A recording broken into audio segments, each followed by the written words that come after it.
आज हम world geography में जो सीरीज़ हमने शुरू करी है मैपिंग को लेकर, उसमें पढ़ेंगे एशिया के बारे में। बहुत इम्पॉर्टेंट है, इस पूरे रीजन के बारे में आज हम पढ़ेंगे। यहाँ पर ये आसियान नेशंस भी होते हैं, यहाँ पर हमारा प्यारा भारत और उसके जो पड़ोसी राज्य है 7, ये भी यहाँ पर कवर होता है। यहाँ पर हम चाइना के बारे में पढ़ेंगे, मंगोलिया के बारे में पढ़ेंगे। ये पूरा रीजन ऊपर का है रशिया। और हमने ये पहले पढ़ा था क्लास में कि रशिया जो है, जो रीजन यूराल माउंटेन से इधर यूरोप में है, उसको बोलते हैं रशिया। और जो इधर वाला जो रीजन है ईस्ट वाला, इसको बोलते हैं साइबेरिया। तो आज हम इस साइबेरिया के बारे में पढ़ेंगे। जो ये सेंट्रल एशियन कंट्रीज़ है, हम इनके बारे में पढ़ेंगे। 5 सेंट्रल एशियन कंट्रीज़। हम बात करेंगे वेस्ट एशिया के बारे में, हम बात करेंगे मिडल ईस्ट के बारे में। हम डिस्कस करेंगे यहाँ पर जो हमारे साउथ एशिया में जो सार्क है, यानी कि साउथ ईस्ट एशियन नेशन, उनके बारे में हम पढ़ेंगे। ईस्ट एशिया के बारे में। तो ये कोर टारगेट हमारा आज का रहेगा। मैप्स जो ये पूरी क्लास है हमारी इसमें, प्लस साथ के साथ में यहाँ पर हम डिस्कस करेंगे माउंटेन्स के बारे में, लेक्स के बारे में, जो इम्पॉर्टेंट लेक्स है, जो रिवर्स है। और मैं आपको बताना चाहूँगा कि यहाँ पर जो रिवर्स है ना, जैसे कि अगर हम बात करें येलो सी में कौन सी रिवर जा रही है, या अगर हम बात करें यंगतेज रिवर कहाँ पर जा रही है, हुआंग हो कहाँ पर जा रही है, लेक बैकाल कहाँ पर है, ठीक है, ये ओब रिवर कहाँ जा रही है, तो इस तरह से क्वेश्चन बनते हैं। तो दैट मीन्स कि हम यहाँ पर रिवर्स की डायरेक्शन को भी फॉलो करेंगे। डेजर्ट्स के बारे में देखेंगे, कौन कौन से डेजर्ट है यहाँ पर, प्लस साथ में जो हमने क्लाइमेटोलॉजी में अभी तक पढ़ा है उसको भी हम लिंक करेंगे एशिया के साथ। तो ये सभी जो है वो हमारा आज का जो वो टारगेट रहेगा। अच्छा, हमने एक कंट्री के बारे में बात करी थी, दैट इज़ एक रीजन के बारे में बात करी थी, दैट इज़ योर आपका लाइक जो हॉर्न ऑफ अफ्रीका, वो ये है यहाँ पर। इस रीजन के बारे में याद रखना, ये बहुत इंपॉर्टेंट रीजन है, आजकल बहुत ज़्यादा न्यूज़ में चल रहा है। देन उसके बाद शुरुआत करते हैं। तो सबसे पहले कोर बेसिक पॉइंट कि एशिया जो कि वर्ल्ड का सबसे बड़ा कॉन्टिनेंट है। सबसे छोटा कॉन्टिनेंट याद रखना, दैट इज, सबसे छोटा कॉन्टिनेंट कौन सा है? Smallest continent Australia. ऑस्ट्रेलिया। और ऑस्ट्रेलिया। सेकंड लास्ट कौन सा आता है? ऑस्ट्रेलिया से पहले कौन सा आता है?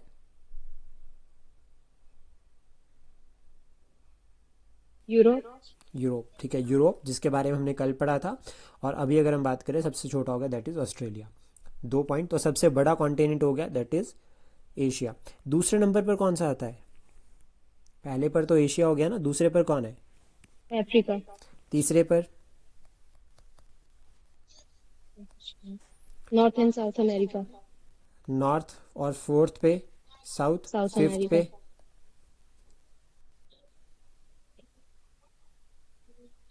अंटार्कटिका।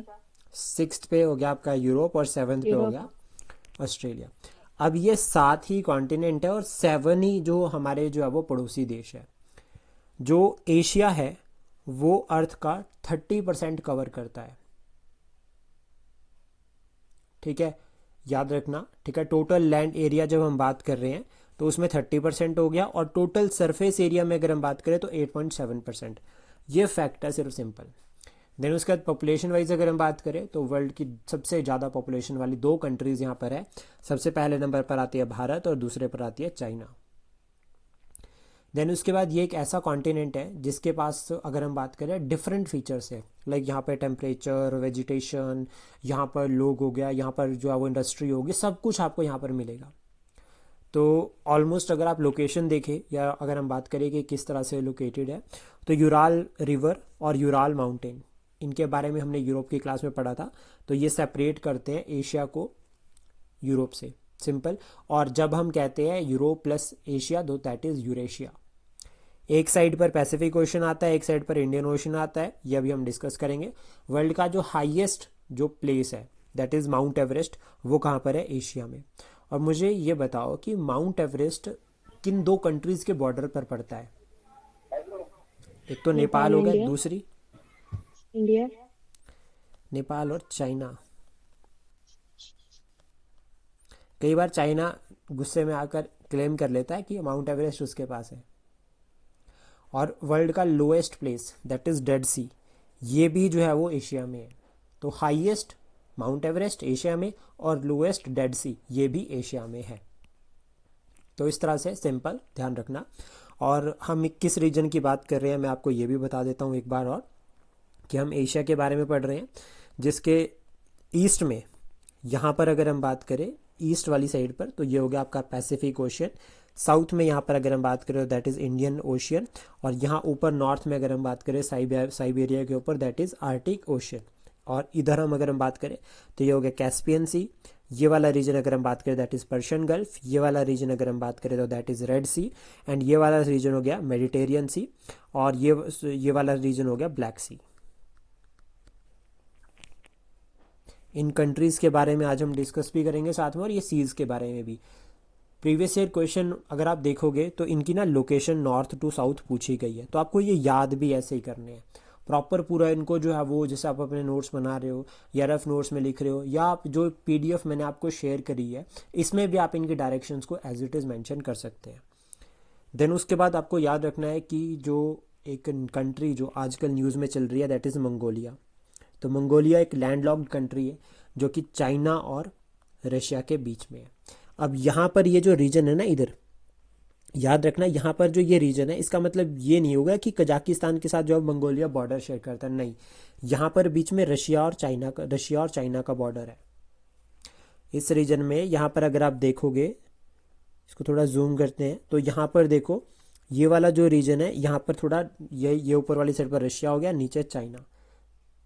तो कजाकिस्तान जो है वो मंगोलिया के साथ बॉर्डर नहीं शेयर करता। बहुत कन्फ्यूज़न रहती है पेपर में, तो हमेशा कन्फ्यूज़न होती है, तो इसको क्लियरली अपने माइंड में रखना। देन उसके बाद यहाँ पर देखो Sea of Okhotsk, Sea of Japan, East China Sea. Then उसके बाद ये हो गया साउथ चाइना सी। ये सारा ऐसा सीक्वेंस याद होना चाहिए पूरा। ये कुछ नहीं है, ये जितने भी सी है ना ये सारे के सारे पैसिफिक ओशियन के यहाँ पर जो वेस्ट वार्ड है एक्सटेंशन है। और ये जो रीजन यहाँ पर दिखाई दे रहा है ना आपको, ये रीजन एक तरह से अगर हम बात करें तो ये रीजन आपका नॉर्थ अमेरिका वाला रीजन हो गया। और यहाँ पर एक स्टेट आती है जो एशिया को और नॉर्थ अमेरिका को कनेक्ट करती है, उसका नाम क्या है, एक तरह से मतलब लिंक करती है, सेपरेट भी कह सकते हैं हम इसको कि सेपरेट करती है। कौन सी स्टेट है वो?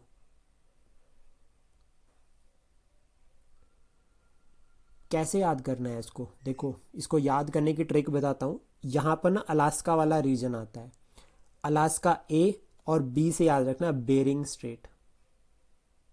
बेरिंग स्ट्रेट जो सेपरेट करती है एशिया और नॉर्थ अमेरिका को, या जो अमेरिकन जो कॉन्टिनेंट है पूरा उसको सेपरेट कर रहा है एशिया से, बेरिंग स्ट्रेट। यहाँ पर बेरिंग सी भी है। देन उसके बाद ये हो गया जापान, ठीक है। ये वाला जो रीजन है ना, अगर हम बात करें यहाँ पर, ये अभी जो फार ईस्ट जो रशिया है ये आजकल न्यूज़ में चला है। यहाँ पर पहले क्या हुआ, अर्थक्वेक आया, फिर उस अर्थक्वेक से जो है वो पहले यहाँ पर अर्थक्वेक विटनेस हुआ, फिर यहाँ पर वोल्केनिक एक्टिविटी हुई, फिर सुनामी लाइक कंडीशंस बन गई, तो रेड अलर्ट यहाँ पर हुआ था। कच्चा थीवू आइलैंड, ये जो आइलैंड आजकल न्यूज़ में था, तो ये रीजन न्यूज़ में है, ध्यान रखना, इंपॉर्टेंट है ये काफ़ी।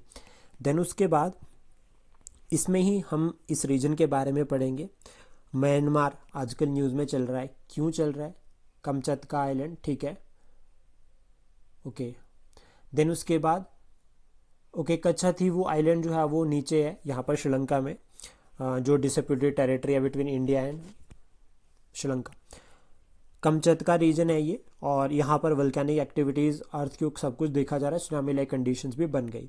देन उसके बाद देखो ये वाला जो रीजन है म्यांमार, म्यांमार की अगर हम बात करें तो यहाँ पे मिलिट्री रूल अभी चल रहा है, तो उन्होंने कहा है कि नवंबर दिसंबर में हम लोग इलेक्शन करवाएंगे। नेपाल जेंजी प्रोटेस्ट, हमारे आसपास के कंट्रीज़ की बात कर रहे हैं। ये वाला जो रीजन है ये है Durand Line between Afghanistan and Pakistan. तो ये जो डूरान लाइन है याद रखना, ये 1893 में बनी थी, और ये जो है वो ब्रिटिश सरकार ने उस टाइम पे बनाई थी अफ़गानिस्तान और ब्रिटिश इंडिया के बीच में। इसके ऊपर बॉर्डर क्लैशेस अभी चल रहे हैं, और रिसेंटली आजकल अगर हम बात करें तो ये और ज़्यादा न्यूज़ में क्यों है, क्योंकि जब यहाँ पर बॉर्डर क्लैशेस हुए, मतलब जो भी चैलेंजेस थे, तो उसकी वजह से यहाँ पर जो है वो जो अफ़गानिस्तान क्रिकेट बोर्ड है उन्होंने ये कहा कि वो पाकिस्तान के साथ कोई भी सीरीज़ नहीं करेंगे, कोई भी मैच नहीं करेंगे। क्यों? क्योंकि 2-3 क्रिकेटर्स की जो है वो यहाँ पर जान गई है। तो ये कनेक्टिविटी ध्यान में रखना। ईरान बहुत ज़्यादा इंपॉर्टेंट। ईरान तो आजकल वैसे ही न्यूज़ में चल रहा है। और ईरान का एक यहाँ पर इस रीजन में याद रखना, यहाँ पर है छबहर पोर्ट, जो कि भारत ने डेवलप्ड किया है। तो ये रीजन इतना ज़्यादा इंपॉर्टेंट है और सब करंट से लिंक कर रहा है। और मैक्सिमम क्वेश्चंस भी आपको देखने को मिलेंगे यूरोप के बाद इस रीजन से।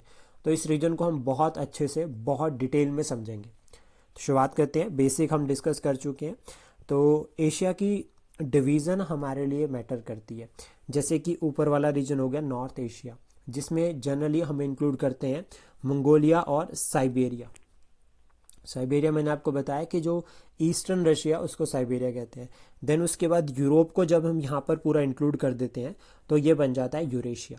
उसके बाद जो ये वाला जो रीजन हो गया यहाँ पर इस तरह से, ये हो गया ईस्ट एशिया। अभी इसको समझेंगे कि आगे कौन कौन सी कंट्रीज इसमें है। ये वाला जो रीजन हो गया यहाँ पर, याद रखना, ये हो गया साउथ ईस्ट एशिया, जहाँ पर हम बात करते हैं आसियान ग्रुप के बारे में। कौन से ईयर में एस्टेब्लिश्ड हुआ है ये आसियान ग्रुप? 1967। 19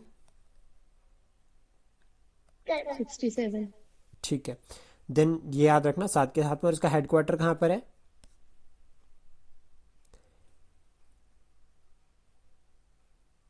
आसियान का हेडक्वार्टर ऐसे नहीं लिंक होता है, ये याद रखना। इसमें टोटल 10 कंट्रीज है और इनके चेंज होते रहते हैं। हर साल एक एक के पास जो है वो प्रेसिडेंशियलशिप जाती है 10 कंट्रीज के बीच में। तो ये इंपॉर्टेंट रीजन है। ये क्यों इंपॉर्टेंट है? क्योंकि वर्ल्ड की ग्रोइंग मार्केट है। तो इस मार्केट में हर कोई इन्वेस्ट करना चाहता है, चाहे वो यूएस हो, चाहे वो चाइना हो, चाहे वो इंडिया हो। Important reason. देन उसके बाद ये वाला रीजन यहाँ से, अब हम जब यहाँ पर कनेक्ट कर रहे हैं तो ये हो गया साउथ एशिया। साउथ एशिया में सिंपली आपको याद रखना है सार्क के साथ। सार्क कब एस्टेब्लिश्ड हुआ है? 2015। SAARC Oh, sorry.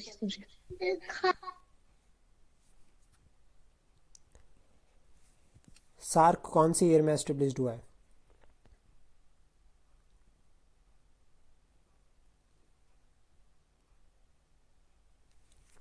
याद रखना 1985 में। और सार्क का headquarter it is in Kathmandu.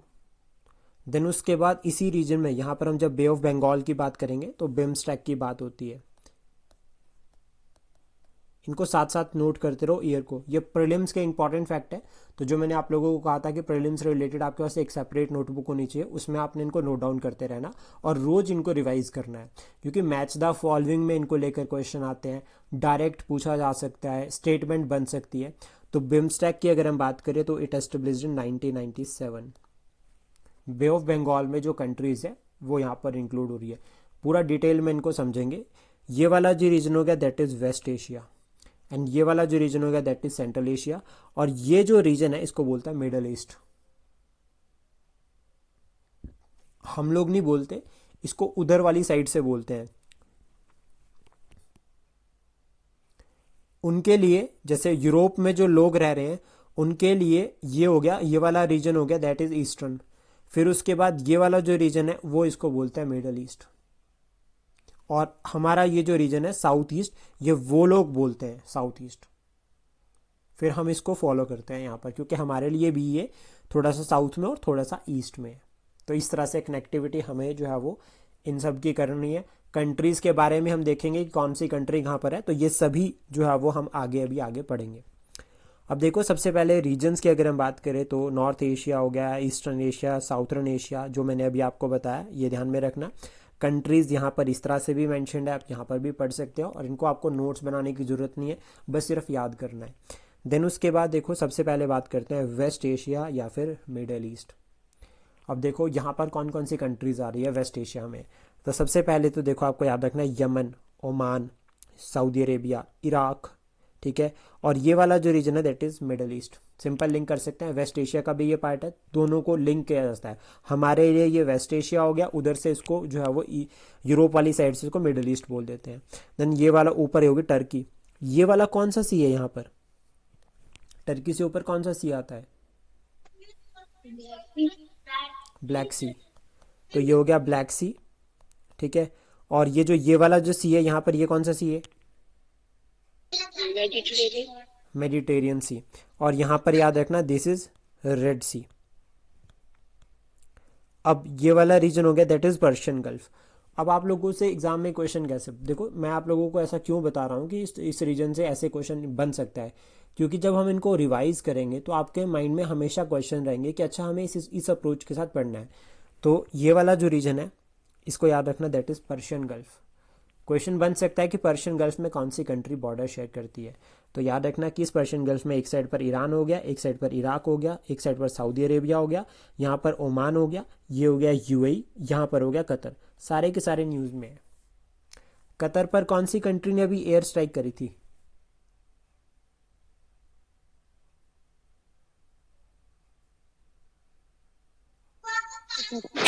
Israel.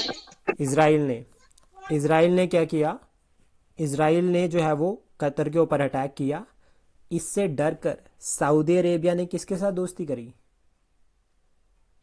Pakistan के साथ। पाकिस्तान के साथ। कनेक्टिविटी बना रहे हैं, क्यों करी? क्योंकि पूरे अरब वर्ल्ड में जितने भी मुस्लिम कंट्रीज है, इसमें से सिर्फ पाकिस्तान एक ऐसी कंट्री है जिसके पास न्यूक्लियर बॉम्ब है, और इसराइल के पास भी न्यूक्लियर बॉम्ब है। तो अगर ऐसा होता है कि इसराइल किसी भी मुस्लिम कंट्री पर, चाहे वो सऊदी अरेबिया, क्योंकि इसराइल और सऊदी अरेबिया की भी आपस में बनती नहीं है उतनी अच्छी, तो अगर ये यहाँ पर अटैक करता है तो फिर सऊदी अरेबिया को, जो अभी रिसेंट पैक्ट साइन हुआ है पाकिस्तान और सऊदी अरेबिया के बीच में, तो फिर पाकिस्तान को सऊदी अरेबिया की मदद करने के लिए आना पड़ेगा। और अगर न्यूक्लियर अटैक करता है तो फिर पाकिस्तान से सऊदी अरेबिया भी क्या कर सकता है, न्यूक्लियर बॉम्ब ले सकता है। तो इस तरह से कनेक्ट करके हम इसको पढ़ेंगे। इनके बीच में इराक अपना अलग ही चल रहा है, इराक का कोई लेना देना वैसे इन सब से है नहीं, बट लेकिन वो पीस रहा है। और एक पॉइंट और याद रखना, ईरान और सऊदी अरेबिया की आपस में नहीं बनती, जस्ट बिकॉज क्योंकि शिया वर्सेस सुन्नी हर जगह चलता है। तो अगर कोई शिया सुन्नी मतलब कंट्रीज भी ऐसी है तो इनके आपस में नहीं बनती। और यहाँ पर ये जो रीजन है ना, ये भी बहुत इंपॉर्टेंट रीजन है, इसको भी हम कवर करेंगे। अब देखो, जो ये रीजन है, यहाँ पर हो गया रेड सी, ऊपर वाली साइड पे हो गया पर्शियन गल्फ। इन दोनों के बीच की जितनी तीन चार इंपॉर्टेंट कंट्रीज है, यमन, ओमान, ठीक है। तो ओमान याद रखना, ओमान ऊपर है और यमन इस तरह से नीचे आता है। देन उसके बाद यहाँ पर आपको याद रखना कि यूएई हो गया और इधर हो गया कतर। ये रीजन छोटा सा एक रीजन है कतर। इन सब के साथ अपने जो बायलेटरल रिलेशंस है वो बहुत अच्छे हैं। सऊदी अरेबिया के साथ भी अच्छे हैं, बट लेकिन सऊदी अरेबिया के साथ अभी अच्छे हुए हैं। और ये जो कंट्रीज है ना, ये सारा जो रीजन है, ये जस्ट फेमस है एक तो नेचुरल गैस के लिए, ठीक है, और दूसरा इनके पास क्रूड ऑयल बहुत अच्छा है जिसके लिए बहुत ज़्यादा फेमस है। तो इन रिटर्न क्या चल रहा है कि अगर भारत इनसे नेचुरल गैस खरीद रहा है, सर पॉइंटर किसी और कलर्स का दिख नहीं रहा, ठीक है, ओके,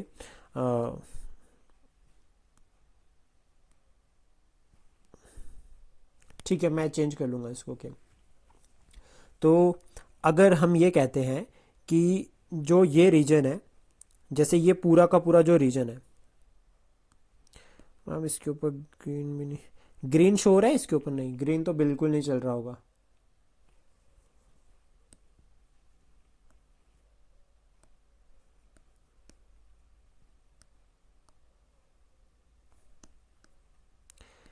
ये शो हो रहा है ब्लू कलर में, रेड ओके ठीक है, डन मैम। वैसे रेड मेरा फेवरेट नहीं है, बट लेकिन फिर भी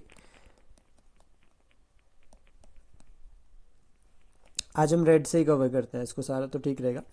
चलो, तो देखो, जो ये जो रीजन है ना सारा का सारा, इस रीजन में हम सिंपली अगर देखें तो यहाँ पर एक तो नेचुरल गैस बहुत ज़्यादा है जो कि हमारे रिक्वायरमेंट है। देन उसके बाद सेकंड अगर हम बात करें तो दैट इज़ क्रूड ऑयल। तो मतलब इनके पास एग्रीकल्चर कम होता है, एग्रीकल्चर इनके पास उतना अच्छा नहीं होता। इनकी जो मेन रिक्वायरमेंट है वो सीधा है कि इनको एग्रीकल्चर यानी कि इनको वेजिटेबल्स चाहिए, और ये वेजिटेबल्स हम लोगों से लेकर जाते हैं, और हम लोग जो है वो इनसे क्या खरीदते हैं, क्रूड ऑयल, नेचुरल गैस वगैरह इनसे लेकर आते हैं। तो दैट मीन्स कि ये जो कंट्रीज़ है इनकी इकोनॉमी इन दोनों के ऊपर डिपेंड करती है। तो ये हो गया वेस्ट एशिया और मिडल ईस्ट। तो ये सभी कंट्रीज़ जो है वो यहाँ पर इंक्लूड होती है इन दोनों रीजन में। देन उसके बाद बात करते हैं सेंट्रल एशिया के बारे में। सेंट्रल एशिया में 5 कंट्रीज़ के बारे में जो है वो आपको सिंपली जो है वो याद रखना है। तो सबसे पहले तो देखो हमें क्या करना है, उज्बेकिस्तान को सेंटर में बना देना। और ये उज्बेकिस्तान ऐसे हैं कि ये ऑलमोस्ट सभी जितनी भी जो सेंट्रल एशियन कंट्रीज़ हैं उनके साथ बॉर्डर शेयर करते हैं, इंक्लूडिंग अफ़गानिस्तान। और ये क्वेश्चन एग्ज़ाम में बन रखा था कि क्या उज्बेकिस्तान अफ़गानिस्तान से बॉर्डर शेयर करता है या नहीं। तो इस रीजन में याद रखना यहाँ पर बॉर्डर शेयर करता है। तो इसके ऊपर नॉर्थ में यहाँ पर रखना, ये है कजाकिस्तान। यहाँ पर ईस्ट में अगर हम बात करें तो ये किर्गिस्तान हो गया। उसके बाद यहाँ पर रखना तजाकिस्तान, और नीचे वाली साइड याद रखना तुर्कमेनिस्तान। तो ये होगी 5 सेंट्रल एशियन कंट्रीज़। ये सेंट्रल एशियन कंट्रीज़ का एक जो है वो जो एक इम्पॉर्टेंट सी आता है, दैट इज़ कैस्पियन सी। इसको हम कवर कर चुके हैं, ट्रिक भी हमने डिस्कस की है, तो अब हम इसको नहीं कवर करेंगे। एक बार पहले जो है वो वाली वीडियो देख लेना। कैस्पियन सी बॉर्डर भी बनाता है एशिया और यूरोप के बीच में, तो ये भी हमने एक पॉइंट डिस्कस किया था। और एक सी यहाँ पर और याद रखना, दैट इज़ अराल सी। जो ये अराल सी है, इसका एक स्पेशल फीचर ये है कि अराल सी उज्बेकिस्तान और कजाकिस्तान दोनों के बीच में है। इसको लेकर भी एग्जाम में जो है वो क्वेश्चन बना हुआ है एक बार, तो ये भी इंपॉर्टेंट है। क्लियर?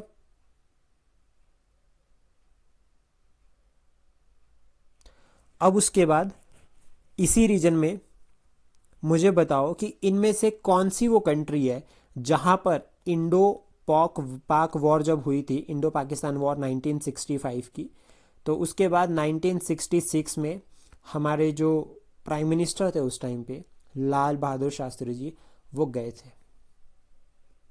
ताशकंद। ताशकंद गए थे। कहाँ पर? उज्बेकिस्तान।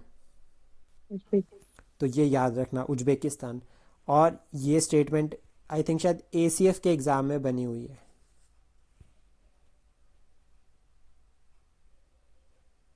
वहाँ पर उनकी डेथ भी हुई थी। तो इस तरह से कनेक्ट करके इनको कवर करना। देन उसके बाद साउथ एशिया के बारे में बात करते हैं, जिसमें सिंपली हम डिस्कस कर सकते हैं सार्क नेशंस के बारे में। इम्पॉर्टेंट कंट्रीज़ है ये। और सार्क नेशंस यानी कि आपका अफ़गानिस्तान हो गया, ठीक है, ये अफ़गानिस्तान हो गया यहाँ पर। देन उसके बाद यहाँ पर अगर हम बात करें तो ये वाला जो रीजन हो गया दैट इज़ पाकिस्तान, एंड ये हमारा प्यारा भारत हो गया। इधर वाली साइड पर ये वाला जो रीजन हो गया दैट इज़ बांग्लादेश, ठीक है। और ये वाला रीजन तो हमारा जो अगर हम बात करें नॉर्थ ईस्ट रीजन, और यहाँ पे एक छोटी सी कंट्री आती है ऊपर, दैट इज़ भूटान। और यहाँ पर याद रखना ये हो गया श्रीलंका। एक रीजन यहाँ पर ये भी है, दैट इज़ मालदीव्स। तो ये हो गया सार्क यानी कि साउथ एशिया। और ये सभी हमारे पड़ोसी देश भी है ऑलमोस्ट। ये वाला जो रीजन है दैट इज़ तिब्बत, और तिब्बत जो है वो चाइना के कंट्रोल में अभी है, और ये एक तरह से ऑटोनोमस रीजन भी है, बट लेकिन चाइना ने इसको जो है वो पूरा टेक ओवर करके रखा है। अब यहाँ पर आपको एक काम और करना है कि ये सभी ना सार्क नेशन में भी इंक्लूड होते हैं। तो कब बना है सार्क? अभी हमने डिस्कस किया था सबसे पहले, अपर्णा मैम। सार्क नेशन कब एस्टेब्लिश हुआ? 1985। 1985 में। और आसियान नेशन कब बने थे? 1967। 1967। और बिमस्टेक?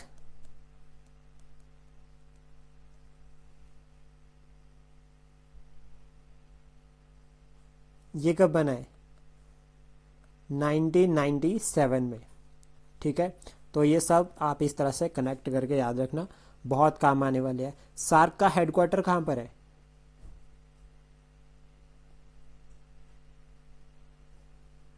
ऐसी कंट्री देखो जहां पर नेपाल, पाकिस्तान, काठमांडू, देखो कैसे याद ढाका। करना, सार्क का हेडक्वार्टर काठमांडू में, बिम्स्टेक का हेडक्वार्टर ढाका में। देखो मैं आपको बताता हूँ कैसे याद करना है इसको, सार्क के हेडक्वार्टर को कैसे याद करना। इंडिया और पाकिस्तान दोनों ही ये दोनों जो है वो इसके मेंबर है। अब यहाँ पर एक कंट्री ढूंढो जिससे जो है वो कोई दिक्कत नहीं होगी, इंडिया को भी और पाकिस्तान को भी नहीं। अफगानिस्तान हो सकता है? नहीं, क्यों? पाकिस्तान को दिक्कत है भाई, क्योंकि उनके बन नहीं रही उनके साथ। बांग्लादेश हो सकता है? नहीं, क्योंकि बांग्लादेश से तो अलग हुआ है पाकिस्तान, तो वहाँ पे भी नहीं। इंडिया में तो हो ही नहीं सकता क्योंकि पाकिस्तान को उससे भी दिक्कत है। तो मतलब नेपाल की अच्छी खासी बनती है पाकिस्तान के साथ भी, और हमारी भी अच्छी खासी बनती है। तो इसलिए हमने क्या किया कि जो सार्क नेशन है उसका हेडक्वार्टर बना दिया काठमांडू में। इस तरह सिंपल याद रखना। भूटान भी ऑप्शन में हो सकता है, बट लेकिन भूटान ने बोला कि मुझे कोई लेना देना नहीं है, मुझे हेडक्वार्टर नहीं चाहिए, मुझे फालतू की टेंशन नहीं चाहिए, अब मैं अपने में मस्त हूँ। फिर उसके बाद हम बात करते हैं साउथ ईस्ट एशिया के बारे में, जिसमें आता है आसियान ग्रुप। ये 10 कंट्रीज़ है। अब इनको कैसे याद करना है? देखो पहले तो आपको ना ये 5 याद करनी है, नीचे वाली, ये जो साइड साइड की है ये छोड़ दो, इसको भी स्किप कर दो, पहले ये याद करनी 5 नीचे वाली। कैसे? अब देखो यहाँ पर ये जो कंट्रीज़ है, जैसे इंडोनेशिया हो गया, सिंगापुर हो गया, देन उसका ब्रुनेई हो गया, फिलीपींस, ये याद करनी है आपको क्लियरली, और एक मलेशिया। ये 5 अगर आप याद कर लेते हो तो ऊपर वाली क्यों मैं आपको बता रहा हूँ कि इनको हमें मतलब उनको बाद में मैंने इसलिए कहा क्योंकि देखो म्यांमार। अब मुझे ये बताओ जल्दी से कि कौन कौन सी स्टेट्स है जो म्यांमार के साथ बॉर्डर शेयर करती है हमारी नॉर्थ ईस्ट इंडिया में। कौन कौन सी स्टेट्स है जो म्यांमार के साथ बॉर्डर शेयर अरुणाचल करती प्रदेश, है? अरुणाचल प्रदेश, नागालैंड, मणिपुर और मिजोरम। मणिपुर और मिजोरम। ठीक है। अब यहाँ पे आपको क्या करना है, देखो Myanmar also sharing border with China. यहाँ पर ये जो रीजन है इस तरह से लाओस का, ये भी चाइना के साथ बॉर्डर शेयर कर रहा है। वियतनाम इस वाले रीजन से बॉर्डर शेयर कर रहा है चाइना के साथ, यानी कि कंबोडिया और थाईलैंड ये दोनों जो है वो चाइना के साथ बॉर्डर शेयर नहीं करते। इस तरह से इसको याद करके रखना। तो मतलब म्यांमार, लाओस और वियतनाम ये तीनों बॉर्डर शेयर करते हैं चाइना के साथ। ये भी हमें क्लियर पता होना चाहिए। कई बार क्या होता है कि क्वेश्चन इस तरह से पूछा सकता है कि कौन सा इसमें से चाइना के साथ बॉर्डर नहीं शेयर करता। तो थाईलैंड और कंबोडिया ये दोनों नहीं शेयर करते। फिलीपींस हमारा बहुत अच्छा दोस्त है, फिलीपींस हमारा दोस्त है, और फिलीपींस ये हो गया साउथ चाइना सी। यहाँ पर ना चाइना की प्रेजेंस बहुत बढ़ती जा रही है। चाइना क्या करता है, चाइना ने क्या किया था, चाइना ने जो उसका वेस्ट है ना, जिसको हम सिंपली जैसे कोई भी वेस्ट, उसने क्या किया, उसको सी में डिपॉजिट करना शुरू कर दिया। साउथ चाइना सी में यहाँ पे डिपॉजिट कर दिया। डिपॉजिट करने के बाद उसने कूड़े का पहाड़ी बना दिया एक, और फिर उसको आइलैंड में कन्वर्ट कर दिया, और फिर वहाँ पर अपनी आर्मी स्टेशन कर दी जाकर। तो चाइना ने अपने वेस्ट को भी यूटिलाइज किया है और वहाँ पर अपना फिर बेस बना दिया। तो इससे कौन परेशान है? इससे परेशान है सबसे ज़्यादा फिलीपींस। और फिलीपींस अगर परेशान है तो उससे हमने क्या कर ली, दोस्ती। तो फिलीपींस हमारा बहुत अच्छा मित्र है, और फिलीपींस एक ऐसी कंट्री है जिसको हमने ब्रह्मोस मिसाइल भी दे रखी है। तो मतलब फिलीपींस को हम चाइना के अगेंस्ट जो है वो यूज़ कर रहे हैं, बट लेकिन डिप्लोमेटिक वे में। तो इस तरह से कनेक्ट करके याद रखना। और बाकी सभी जो ये होगी आपकी 10 आसियान नेशंस, ये आसियान नेशंस की एक स्पेशलिटी ये है कि छोटी छोटी कंट्रीज़ है ये, और ये कंट्रीज़ आपस में मिलकर एक ग्रुप बनाती हैं ताकि जितने भी बड़े कंट्रीज़ है या जो भी बड़े ग्रुप्स हैं उनके साथ बातचीत की जा सके। और ये जो नेशंस हैं ये सभी ऑलमोस्ट अगर हम बात करें भारत के साथ फ्री ट्रेड एग्रीमेंट को फॉलो करते हैं। फ्री ट्रेड एग्रीमेंट का मतलब हो गया कि टैक्सेस नहीं लगेंगे ट्रेड एंड कॉमर्स पे, और हम लोग यहाँ पर इन्वेस्टमेंट भी बहुत अच्छी करते हैं। और ये जो आसियान नेशंस है इनके साथ हमारा लिंक सिर्फ अभी का नहीं है। मेडिवल टाइम पे अगर हम बात करें तो चोला चेराज थे, उन्होंने जो है वो नेवल उनके, क्योंकि उनके पास नेवी जो है वो बहुत अच्छी थी, नेवल पावर उनके बहुत बढ़िया थी, तो उन्होंने क्या किया था, इस रीजन पर कब्जा कर रखा था। फिर उसके बाद बात करते हैं ईस्ट एशिया के बारे में। ईस्ट एशिया में देखो यहाँ पर एक तो मंगोलिया इंक्लूड हो रहा है, ये हो गया चाइना, मंगोलिया, ये हो गया आपका नॉर्थ कोरिया, और ये हो गया आपका जापान, और ये हो गया साउथ कोरिया। तो ये यहाँ पर ईस्ट एशिया में इंक्लूड होते हैं। और ईस्ट एशिया समिट भी हुआ है अभी कोलालमपुर में, जहाँ पर हमारे फॉरेन मिनिस्टर गए, तो ये भी ध्यान में रखना। अभी रिसेंटली आजकल की न्यूज़ में, करंट में हम इसको बहुत अच्छे से कवर करेंगे, बट लेकिन बेसिक आपको ये याद रखना है। तो जो भी हम पूरा एशिया के बारे में पढ़ रहे हैं उसको करंट के साथ लिंक कर रहे हैं। नॉर्थ कोरिया और साउथ कोरिया के बीच में जो बाउंड्री होती है उसका क्या नाम है? 48 पैरेलल। थोड़ा सही है मैम। 38 पैरेलल। 38।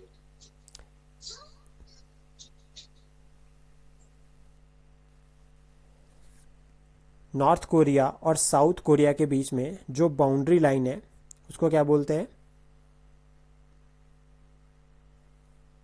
38 पैरेलल। बिल्कुल, ये ध्यान में रखना।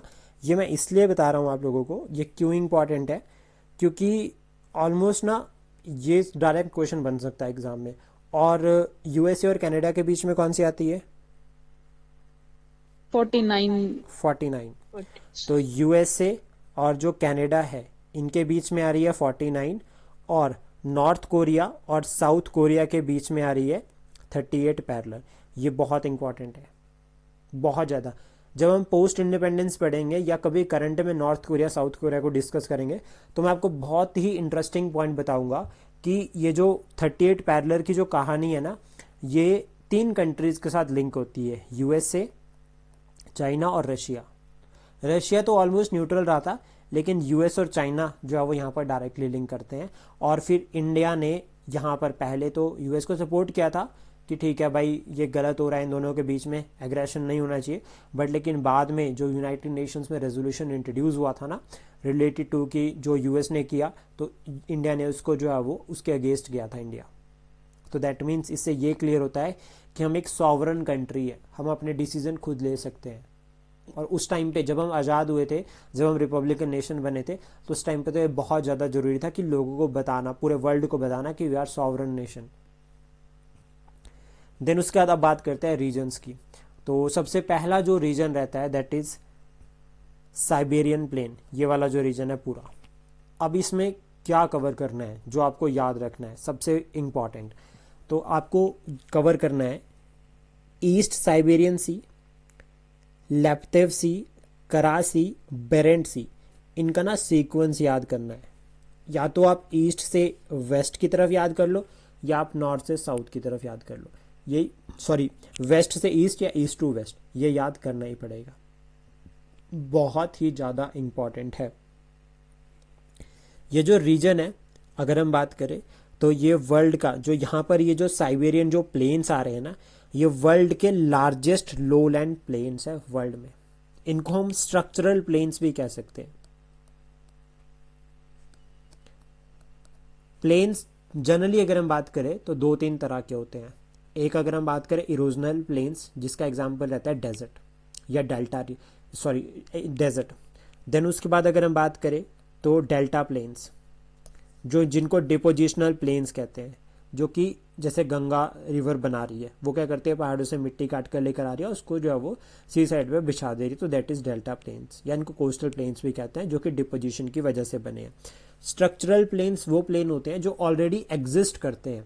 मतलब जैसे मान लीजिए कि ये कोई 2 ब्लॉक है, अब ये प्लेन रीजन है 2 ब्लॉक्स के बीच में, मतलब ये एक प्लेन तो है और ये ऑलरेडी एग्जिस्ट करता है, that means it is structural plain. और हमारे यहाँ पर जो तिब्बतियन प्लेट्यू है वो इसका एग्जाम्पल है स्ट्रक्चरल प्लेन्स का।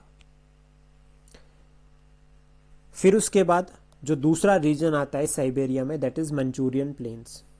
ये वाला जो रीजन है मंचूरियन प्लेन्स जो है वो चाइना के पास में है, यानी कि चाइना जो नॉर्दर्न चाइना है वहाँ पर है। और 2 इंपॉर्टेंट रिवर्स यहाँ पर आती है, दैट एक होता है अमूर रिवर और उसकी ट्रिब्यूटरी। ये रीजन मतलब इस रीजन में अमूर रिवर क्रॉस करती है। यहाँ पर ना चाइना की मोस्ट ऑफ द पॉपुलेशन इस प्लेन में रह रही है। ईस्ट सी और ये हो गया येलो सी, लोकेशन मैंने आपको बताई थी, इस तरह से याद करना।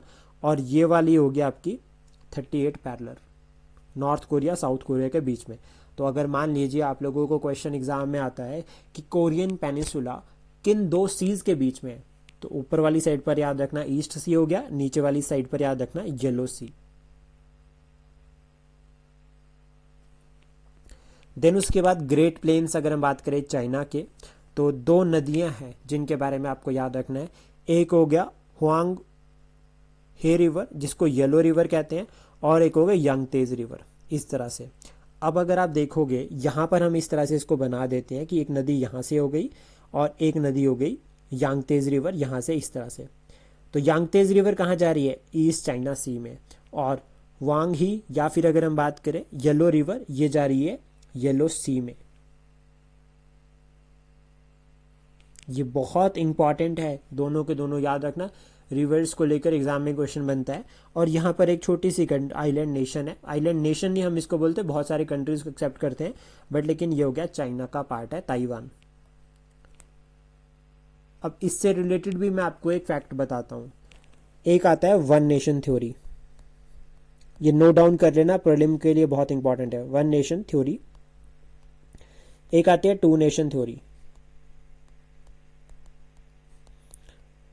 अब ये कंसेप्ट है क्या, वन नेशन और टू नेशन। वन नेशन का हो गया कनेक्शन चाइना और ताइवान के साथ, मतलब हम लोग ये कहते हैं कि Taiwan is a part of China, यानी कि दोनों अलग अलग नहीं है, एक ही है। तो that is one nation theory, China और ताइवान के बीच में। टू नेशन थ्योरी हम लोग कनेक्ट करते हैं इजराइल और पैलेस्टीन के साथ। हम कहते हैं कि इजराइल भी अलग देश है और पैलेस्टीन भी अलग देश है।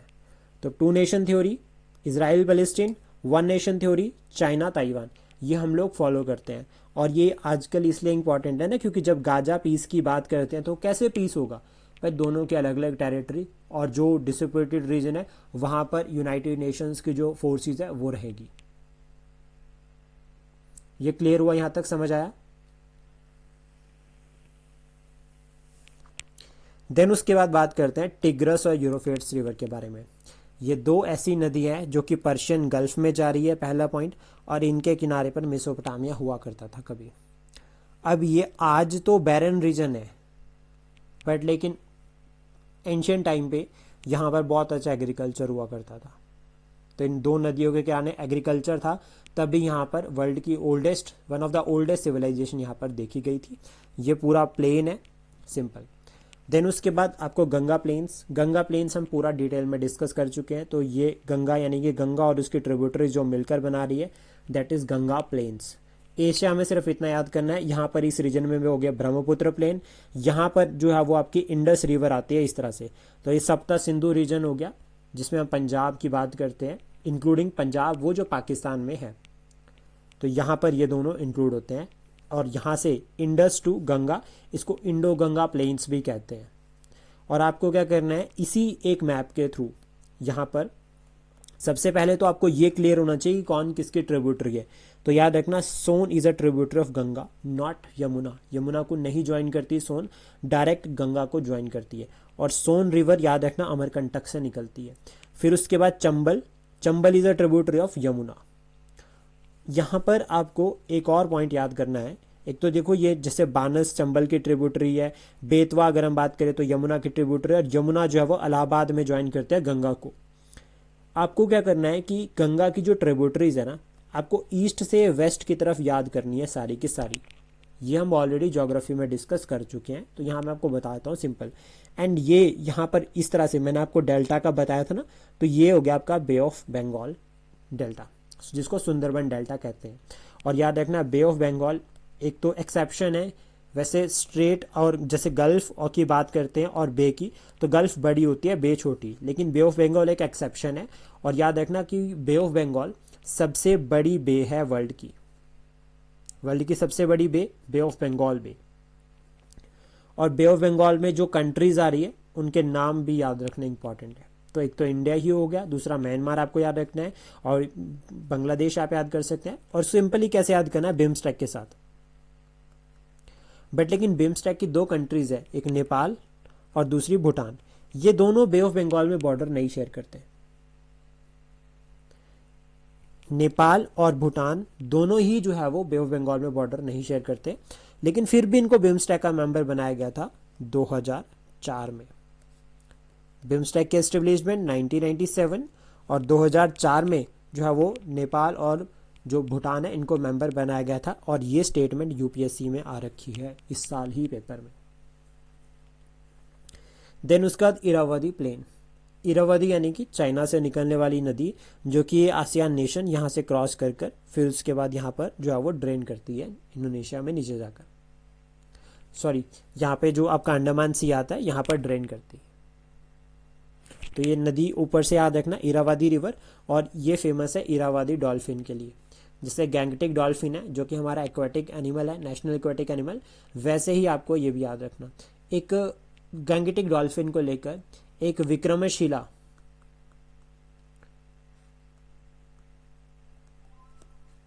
वाइल्ड लाइफ सेंचुरी है, वो कौन सी स्टेट में है? ऑप्शंस देता हूँ, बिहार, वेस्ट बंगाल, उड़ीसा और यूपी। इसमें से कहाँ पर है विक्रमशिला? उड़ीसा।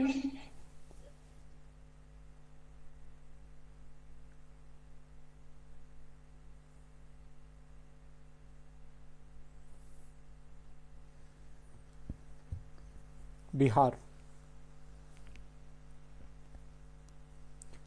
इसीलिए पूछा था, मुझे पता था उड़ीसा बोलोगे। तो याद रखना विक्रमशिला इज इन बिहार, ये भी प्रीलिम फैक्ट है, इंपॉर्टेंट है, ध्यान रखना। फिर उसके बाद हम बात करते हैं सेंट्रल माउंटेन्स के बारे में, मतलब मेन मेन कौन कौन से माउंटेन्स हैं। तो ये जो आपका रीजन है पूरा, यहाँ पर जो ये वाला जो रीजन है, ये हो गया हमारे हिमालयाज़। हिमालयाज़ जिनको डिवाइड किया गया है ग्रेटर हिमालयाज़ में, मिडल हिमालयाज़ में और आउटर हिमालयाज़ में। और इसके बाद हिमालयाज़ के जो ऊपर आते हैं उनको बोलते हैं ट्रांस हिमालयाज़। ट्रांस हिमालयाज़ में कौन कौन सी रेंजेस आती है? Sir Karakoram, Ladakh, Zaskar, Zaskar, sir Zaskar, Karakoram, Great Himalaya, Ladakh, Karakoram. ये तीन मेनली सिर्फ ये याद करते हैं, ठीक है। अब देखो यहाँ पर ना, इस रीजन में जहाँ पर ग्रेटर हिमालयाज भी मिल रहे हैं, यहाँ पर ये वाला जो है रीजन है, इसको बोलते हैं पैमूर नॉट।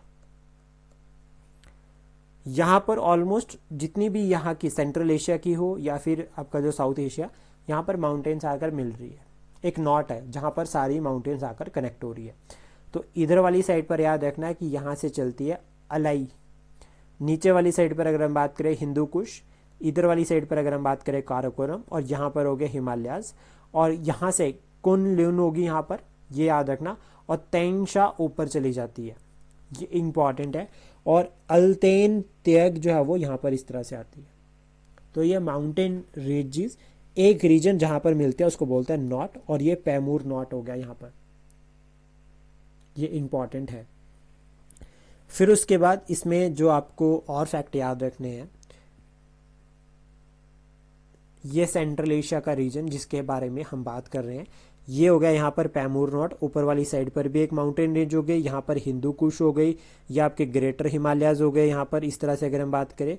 और यहाँ पर अगर हम बात करें तो काराकोरम रेंज, ये आपको सिंपल ध्यान रखना। बाकी आप छोड़ सकते हैं, बट आपको सिर्फ 3-4 याद रखने हैं। एक तो हिंदू कुश याद रखना, और दूसरा काराकोरम याद रखना, लद्दाख याद रखना, और ग्रेटर हिमालयाज, ये याद करनी इंपॉर्टेंट रहेगी। ये चाइना हो गया, और ये वाला जो रीजन हो गया ऑटोनोमस, दैट इज तिब्बत। और इसके ऊपर यहाँ पर अगर हम बात करें तो ये वाला मंगोलिया हो गया, और उसके ऊपर हो गया साइबेरिया, दैट इज रशिया। अब उसके बाद पीक्स की बात करते हैं। देखो मैंने यहाँ पर आप लोगों के लिए बहुत, वैसे तो ज्योग्राफी हम पूरा डिटेल में इसको डिस्कस कर चुके हैं, और अभी जब हम दोबारा ज्योग्राफी को रिवाइज करेंगे तो एक बार फिर से पढ़ेंगे, बट लेकिन यहाँ पर भी हम जो है वो कवर कर सकते हैं इंपॉर्टेंट पीक्स को। तो हिमालयाज का एक्सटेंशन नॉर्थ से साउथ तक है, यानी कि इंडस से लेकर ब्रह्मपुत्र यहाँ पर जो रीजन है उसको बोलते हैं नामचा बारवा। तो नॉर्थ ईस्ट में जो पीक आती है उसका नाम है नामचा बारवा। उसके बाद यहाँ पर सिक्किम और नेपाल बॉर्डर पर यहाँ पर आते हैं कंचनजंगा, जो कि अभी प्रेजेंटली अगर हम बात करें जो हमारे पास टेरिटरी है उसमें हाईएस्ट पीक आती है।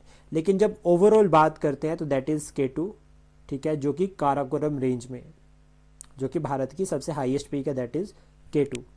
उसके बाद वर्ल्ड की सबसे highest peak that is mount Everest. यहाँ पर याद रखना 8848 मीटर इसकी जो हाइट है। और लोएस्ट पॉइंट कौन सा है मैंने अभी बताया,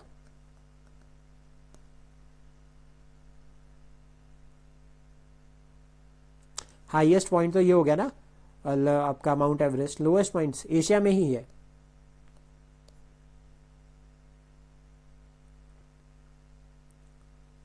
जल्दी बोलो। डेड सी,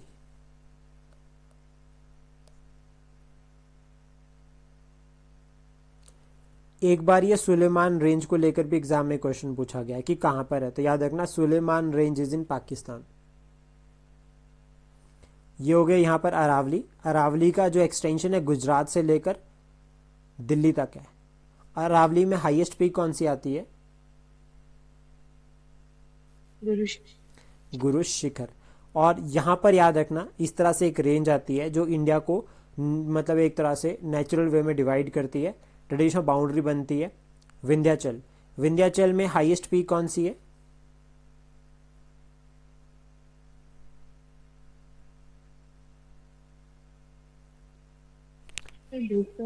हाँ जी, सद्भावना शिखर। धूपगृह इज इन सतपुरा। देन ये वाला जो रीजन है दैट इज छोटा नागपुर प्लेट्यू, खासी, जयंता, पटकई हिल्स। और यहाँ पर हमने ऊपर बात करी थी DMAM की। मैम याद है DMAM क्या था? दाखला मिरी अबोर मिरी।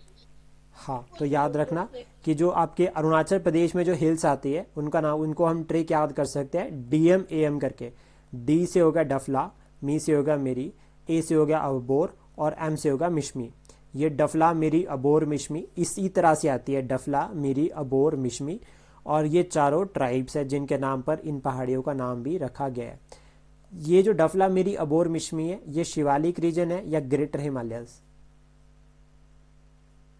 शिवालिक। ओके। देन उसके बाद जिस रीजन की हम बात कर रहे थे वो ये पूरा ये वाला रीजन हो गया। पैमूर नोट हो गई, नीचे वाली साइड पर हिंदू कुश। मैंने यहाँ पर एक माउंटेन रेंज के बारे में बताया, वो कौन सी रेंज है यहाँ पर इस रीजन में? सुलेमान रेंज। यहाँ पर अगर हम बात करें इस रीजन में तो दैट इज सुलेमान रेंज, ये होगी हमारी हिमालयाज। यहाँ पे कौन सा पॉइंट है जो मैंने अभी बताया? अपर्णा मैम आप बताओ। यहाँ पे इस पॉइंट पे इधर, जो कि यहाँ से जो ब्रह्मपुत्र रिवर है वो एंटर करती है और ये हिमालयाज का एक तरह से हम कह सकते हैं ईस्टर्न मोस्ट पॉइंट है। इसको याद रखना, नामचा बारवा।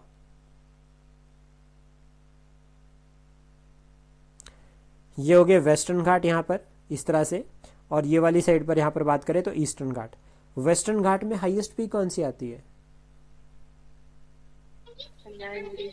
अनाईमुड़ी। और यहाँ पर ये छोटी सी कंट्री कौन सी है?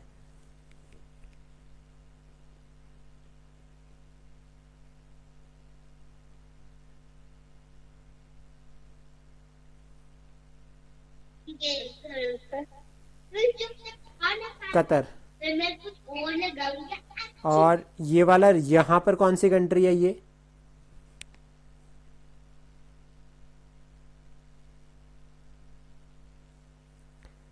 UAE। ये दो कंट्रीज है, ये वाली कौन सी है और ये वाली कौन सी है? ये वाली बताओ। यमन। और फिर ये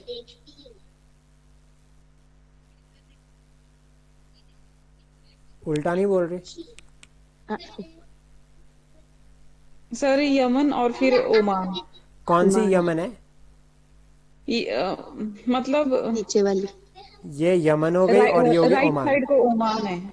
ठीक है, तो ये होगी ओमान, ये होगी यमन, इस तरह से याद कर सकते हैं। और ये कौन सी कंट्री है यहाँ पर? ये सऊदी अरेबिया। Saudi Arabia. ठीक है, ऑलमोस्ट क्लियर। ये वाला कौन सा सी है? सब लोग आंसर किया करो, ठीक है। बेशक अगर एक आंसर कर देता है इसका मतलब नहीं कि सब नहीं बताएंगे, सब आंसर किया करो। ये कौन सा सी है?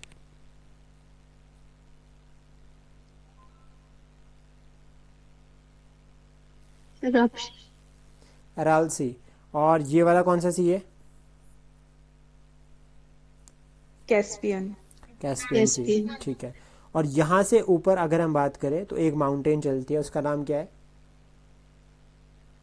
Ural mountain. Ural mountain. Clear, ठीक है। और हमने बात करी थी कैक्सस के बारे में, तो एक तरफ याद करना कि एक तरफ होगा आपका यहाँ पर ब्लैक सी और एक तरफ होगा कैस्पियन सी, और यहाँ पर एक जो चेन आ रही है बीच में दैट इज कैक्सस माउंटेन। और यहाँ पर इस तरह से इस रीजन में आते हैं जैग्रोस माउंटेन।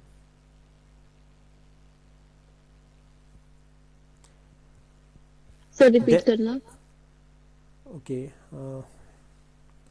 कहाँ पहुंचे थे हम? सी बता रहे थे सर। ओके, तो जो ये वाला जो रीजन हो गया इसको हम बोलते हैं अराल सी। ये वाला जो रीजन हो गया दैट इज कैस्पियन सी, और ये वाला सी हो गया ब्लैक सी। और यहाँ पर अगर हम बात करें ये हो गया मेडिटेरियन सी। अब यहाँ पर हम बात कर रहे थे, यहाँ पर एक माउंटेन रेंज आती है जिसका नाम है कैक्सस, ब्लैक सी और कैस्पियन सी के बीच में, और ये भी जो है वो एशिया यूरोप के बीच में बाउंड्री बनाती है। ये वाला जो रीजन हो गया दैट इज जैग्रोस माउंटेन, और ये वाला जो रीजन है ये हो गया पर्शियन गल्फ, और वो दो रिवर्स यूरोफ्रेट्स और टिग्रस इस तरह से यहाँ पर एंटर करती है। ये वाला जो रीजन है यहाँ पर छोटी सी कंट्री, इसका नाम है कतर। यहाँ पर अगर हम बात करें तो ये हो गया आपका यूएई, और यहाँ पर अगर हम बात करें तो ये हो गया ओमान, ये हो गया यमन, और ये हो गया सऊदी अरेबिया। यहाँ पर अगर हम बात करें तो इस तरह से आपका यहाँ पर आता है इजराइल, और यहाँ पर इस रीजन में यहाँ पर ये हो गया इजिप्ट, और यहाँ पर ये जो रीजन है ना, ये वाला जो रीजन, इसको बोलते हैं सुएज कनाल, और ये वाला जो रीजन हो गया दैट इज रेड सी, और यहाँ पर याद रखना ये हो गया आपका अरेबियन सी। क्लियर?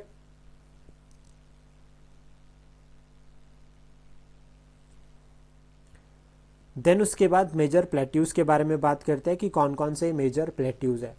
तो सबसे पहले तो देखो यहाँ पर ये पूरी लिस्ट है, सिर्फ आपको याद करनी है, इसमें कोई भी और ट्रिक नहीं है, सिंपल। लाइक जैसे अगर हम बात करें कि Ladakh is in between Karakoram and Himalayan mountain, तो एक तरह से एक है इनर माउंटेन है। अब लद्दाख प्लेट्यू का ये प्लेट्यू क्यों बन रहा है एक्चुअल में, तो सबसे पहले तो याद रखना कि स्ट्रक्चरल प्लेन है, ऊपर वाली साइड पर काराकोरम है और नीचे वाली साइड पर हिमालयाज आते हैं। अब हिमालयाज भी बारिश को रोक देंगे तो ऊपर यहाँ पर बारिश नहीं हो पाती, और फिर उसके बाद अगर हम बात करें तो काराकोरम से भी बारिश नहीं हो पाती, तो फिर इस रीजन में पूरा जो है ड्राईनेस रहती है, इसको एक तरह से कोल्ड डेजर्ट भी बोलते हैं। तो एक पॉइंट ये भी साथ में याद रखना। फिर पैमूर के बारे में भी हम बात कर चुके हैं, तिब्बत के बारे में भी हमने बात कर ली, मंगोलिया भी हम डिस्कस कर चुके हैं, और शान के बारे में याद रखना कि ये जो है वो म्यांमार वाले रीजन में आता है, ईस्टर्न पार्ट है म्यांमार का। डक्कन प्लेट्यू ये तो हमारे भारत में है, इसको हम पूरा डिटेल में अच्छे से डिस्कस करेंगे। देन वर्ल्ड के प्लेट्यूज के बारे में बात करते हैं, तो तिब्बत वाला ये रीजन हो गया, डक्कन प्लेट्यू वाला ये रीजन हो गया, मंगोलियन प्लेट्यू ये रीजन हो गया, साइबेरियन प्लेट्यू ये हो गया। देन अराल सी, कैस्पियन सी ये हम कवर कर चुके हैं। ये ईरानियन प्लेट्यू हो गया, जहाँ पर यहाँ पर जो है वो जैग्रोस माउंटेन आती है। सिंपल ये वाले प्लेट्यूज जो हमें याद रखने हैं। देन उसके बाद हम बात करते हैं पेनिसुला के बारे में। पेनिसुला होता क्या है, सबसे पहले तो मुझे बताओ कि पेनिसुला है क्या। यहाँ पर जो डेफिनेशन दे रखी है आप उसको भी सिंपल पढ़ सकते हैं, बट लेकिन ध्यान में रखना ऐसा रीजन जिसके तीनों साइड पर पानी है और एक साइड पर धरती, मतलब एक साइड से वो क्या है धरती के साथ जुड़ा हुआ है, बाकी सारी साइड पर पानी। जैसे कि अपना ये वाला रीजन यहाँ पर डक्कन प्लेट्यू जिसको हम कहते हैं, यहाँ पर पानी हो गया और एक साइड पर कनेक्टेड है, दैट इज पेनिसुला। तो कौन कौन से याद रखना है, कमचतका रीजन जो आजकल न्यूज़ में चल रहा है, Deccan plateau, Indo China peninsula ये वाला जो रीजन हो गया यहाँ पर। देन उसके बाद देखो बाल्कन रीजन यहाँ पर, ये भी पेनिसुला है। स्कैंडिनेवियन पेनिसुला जहाँ पर हमने नॉर्वे, स्वीडन और फिनलैंड की बात की थी। देन उसके बाद आइबेरियन पेनिसुला ये हो गया। लेबडोर पेनिसुला, अलास्का भी एक पेनिसुला है, तो इस तरह से कनेक्ट करके याद रखना। देन उसके बाद डेजर्ट की बात करते हैं कि कौन कौन से डेजर्ट एशिया में है। तो सबसे पहले तो याद रखना इस तरह से जो एक्सटेंशन है दैट इज़ गोबी डेजर्ट। यहाँ पर याद रखना कराकुंड डेजर्ट हो गया, ये अपना इंडिया का अगर हम बात करें तो थार डेजर्ट हो गया, और ये पूरा अरेबियन डेजर्ट हो गया, बस सिंपल इस तरह से। और थार डेजर्ट की अगर हम बात करें तो ये हॉट डेजर्ट है। थार डेजर्ट का एक्सटेंशन कौन कौन सी स्टेट्स में है, अगर हम बात करते हैं कि थार डेजर्ट का एक्सटेंशन भारत में और पाकिस्तान दोनों में है, ठीक है। 80% भारत में, 20% पाकिस्तान में, सिंपल। अब भारत में कौन कौन सी स्टेट्स में जो है वो थार डेजर्ट का एक्सटेंशन है, एक होगी राजस्थान, दूसरी हरियाणा, हाँ जी पंजाब, पंजाब हरियाणा, पंजाब, हरियाणा और गुजरात। गुजरात। तो ध्यान में रखना राजस्थान, पंजाब, हरियाणा और गुजरात, इसमें जो है वो थार डेजर्ट का एक्सटेंशन है, और इसके बाद पाकिस्तान में भी एक्सटेंडेड है। देन ये डेजर्ट इन डिटेल है। अब इसमें यहाँ पर आप दस्ते कबीर, दस्ते लुत, थार हो गया, ठीक है। काराकोरम हिमालयस में तिब्बतियन रीजन हो गया जो कि कोल्ड डेजर्ट है। यहाँ पर आप गोबी डेजर्ट को कवर कर सकते हैं। उसके बाद ये आपका अरेबियन डेजर्ट हो गया, ये मेसोपोटामिया रिवर हो गया, यहाँ से यूरोफेट्स और टिग्रस हो गई, ये आप याद कर सकते हैं। और ऊपर वाला रीजन ये हो गया कराकुंड डेजर्ट। देन बात करते हैं ड्रेनेज के बारे में कि कौन कौन सी रिवर ड्रेन करती है। तो ओवरऑल देखो ये जो यहाँ पर नोट्स मेंशन्ड है मैं आपको सिर्फ मैप में बता देता हूँ कौन सा कहाँ पर है।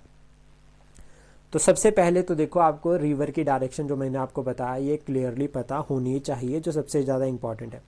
तो ये जो एक यहाँ पर लेक आती है, इसका नाम याद रखना, दैट इज़ लेक बैकाल। इसको लेकर एग्जाम में क्वेश्चन बन रखा है, अभी इसको डिस्कस करेंगे ये है क्या। यहाँ से एक ऐसे नदी निकलती है जिसका नाम है ओब रिवर, और ये ऊपर यहाँ पर एंटर करती है। ये कहाँ पर जा रही है? आर्टिक ओशियन में। उसके बाद हमने बात करी थी वोल्गा रिवर के बारे में, जो जाती है कैस्पियन सी में इस तरह से।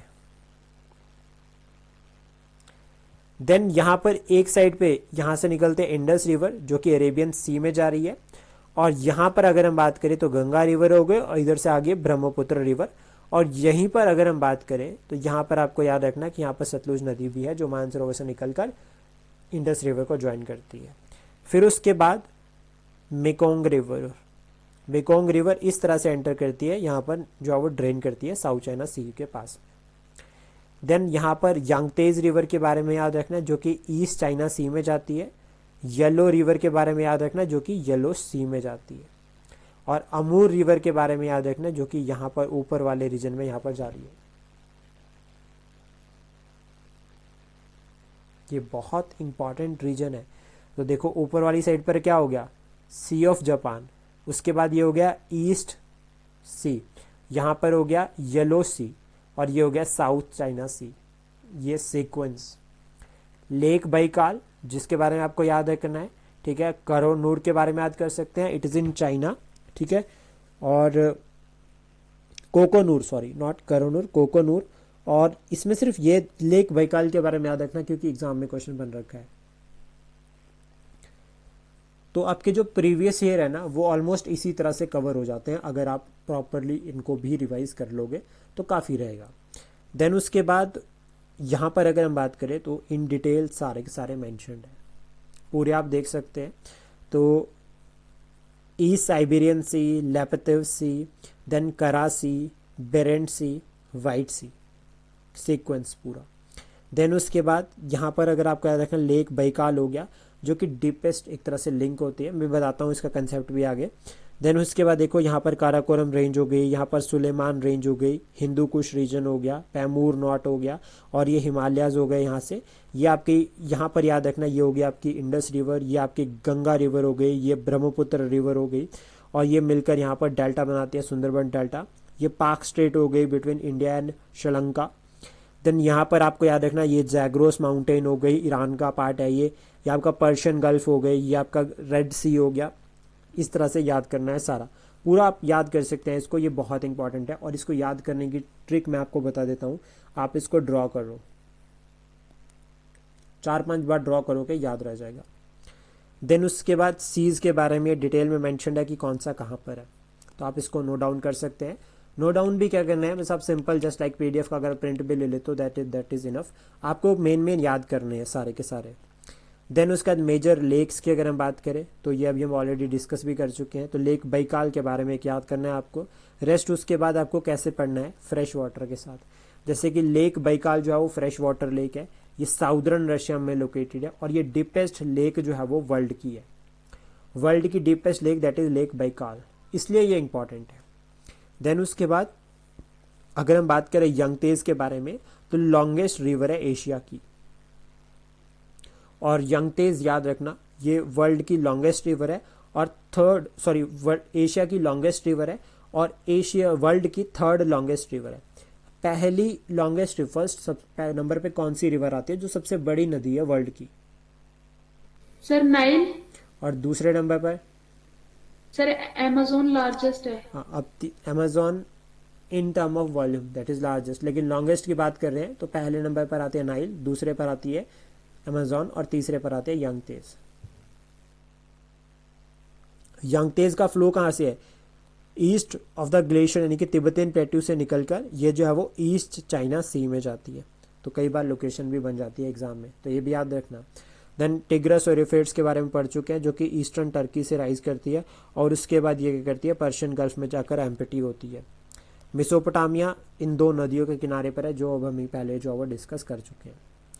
सॉल्ट वाटर लेक से अगर हम बात करें, पर्शियन गल्फ में भी है, अगर हम बात करें सी ऑफ ओस्टोक ये भी है, प्लस साथ में बे ऑफ बंगाल ये भी सॉल्ट वाटर है, सबसे बड़ी बे है और सॉल्ट वाटर है। यहाँ पर याद रखना मैंग्रोव जो है वो सबसे ज़्यादा पाए जाते हैं। स्ट्रेट जो दो वाटर बॉडीज़ को अगर हम बात करें कनेक्ट कर रही है और दो लैंड मासेस को सेपरेट कर रही है। तो स्ट्रेट ऑफ मलाक्का वर्ल्ड का सबसे बिजिएस्ट रूट यहाँ पर है बेरिंग स्ट्रेट, जो कि एशिया और अमेरिका के बीच में है।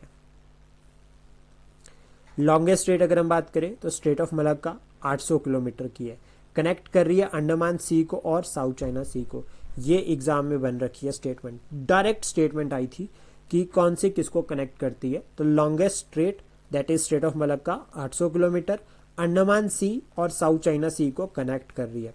उसके बाद नैरोएस्ट स्ट्रेट अगर हम बात करें तो इसमें आते हैं स्ट्रेट ऑफ बॉस्फोरस, ये ब्लैक सी और मरमरा सी को कनेक्ट करती है, ये हम पहले डिस्कस कर चुके हैं।